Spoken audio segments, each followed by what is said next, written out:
In my mind, I suppose I'm still a traitor. Despite constant reminders of people telling me I did the right thing. Despite the ringing monologue replaying in my head. I just can't seem to believe it. Going back there, I had already broken my trust with them. I was a stranger now, worse than a stranger. I was a disloyal hypocrite running back to home base when my home base was in fact with the enemy now. I joined the enemy with nothing but the scars on my morale and the tears stained on my cheeks. I joined and I never looked back, I never planned to. I scratched and choked on the memories carved onto my skull and with a heart heavier than steel, burned the roots from whence I came. Thinking about it now, everything's hazy, grays, blues, reds, all flashing before my eyes. It happened too fast. I abandoned them when they needed me most, but I was forced to drain myself of any and all empathy. Those before left with no remorse. With no goodbyes. I had been the stepping stone, the sacrificial pawn to boost others up at the expense of my own well-being.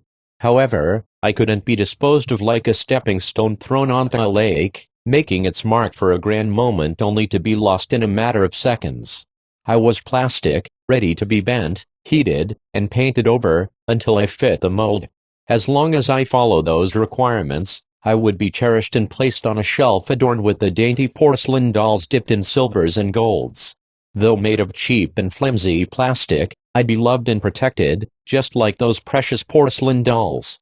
Faded driftwood and tattered fabric, every material no matter how damaged or valuable, would join the fray. Drifting in the ocean together.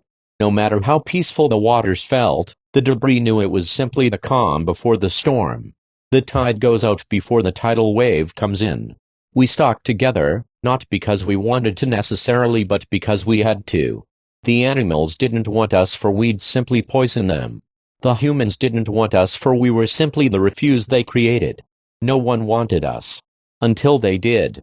Slowly, we'd drift along the shore and go unnoticed. When the pollution wasn't fatal. When the world was too dumb and naive to realize how deadly their ignorance was. When the currents were quick to pluck us back to where we belonged. It wasn't until blue skies turned brown and clean air became toxic that they tried. The damage was already irreversible, but that didn't stop them from trying. I watched as my trashy companions got plucked up by the martyrs who refused to leave the planet they called home. My allies were finally leaving the endless purgatory we ventured through together. Remorseful smiles and empty goodbyes, quick and rushed. They were doing it. Birds sung once more and sunsets were now pretty pinks and noble oranges. As the allies who, along with me, were fortunate to get collected, became something more intricate and durable, I only shrunk, my plastic bits breaking off into pieces too small to be melted into the beautiful dolls I used to mimic. Dusted in chunks of fool's gold and dunked in glorious tears. The views they described meant nothing if it didn't approve.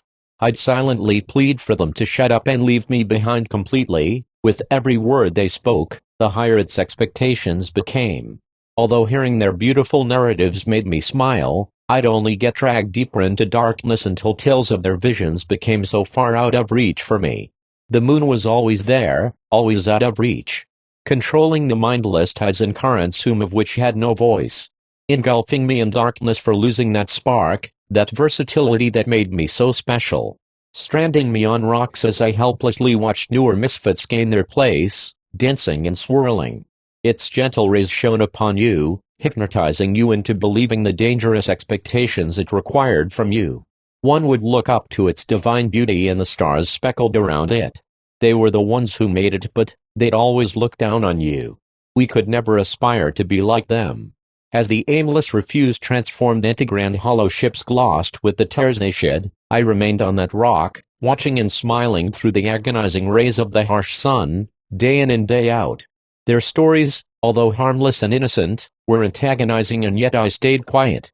Tides and currents would try to move me along but give up halfway, taunting me. I was the only plastic in the sea. Seeing another, a replica of me, a former part of myself, was enough to drive me off the rock. I couldn't be outdone. I deserved to be on that shelf, not them. Diving headfirst into the currents with nothing but buried fear, I wasn't worried about what would happen. Many times, the moon would vanish, leaving nothing but an empty silhouette to guide its currents. As time went on, it left more and more. For longer periods of time. When we wanted it, when we needed it, when we feared it. Drifting along and slowly becoming what I was meant to be, it felt as though nothing could go wrong. Rebuilding myself in the dark, while everyone else bathed in the glory of dreamy luminance. Epileptic lights of magenta flashed through my head.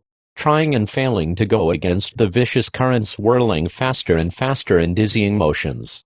A tight squeeze of toxicity reminding me that I had nowhere else to run. I belonged to them. Everyone who left prematurely would surely live a life of failure and misery. Don't leave, I need you, we need you. A warmth against the coldness of my damp, hollow self was the first thing I felt. Crashing waves trying to reach out to me. A hand reaching to pick me up, careful as to not destroy the already damaged remains of my faded plastic. A second chance.